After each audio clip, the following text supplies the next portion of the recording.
John has been driving for 3 months, 24 days, and 17 hours. Why? John is a curious one. Not only is he curious how long does it take to the center of a tasty roll pop, he's also curious how long does it take for his timing belt to snap. You see, his owner's manual says he should change it at 60,000 miles, but he wants to see how long it can really go.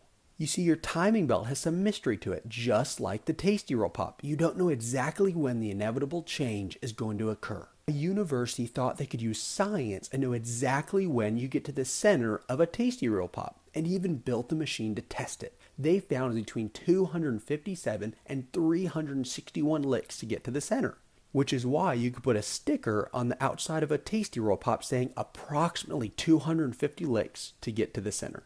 The engineers at your brand's car company have done the same thing, but in a lot more detail, to figure out exactly how long your timing belt will last. They know if it's not replaced, it's inevitable, it will snap.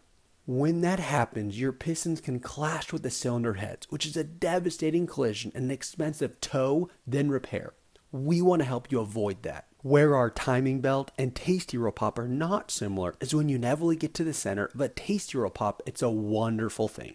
So get yourself a Tasty Roll Pop and give our shop a call if you have any question about when your manufacturer recommends your time belt needs to be replaced so you can get it taken care of and avoid that expensive surprise.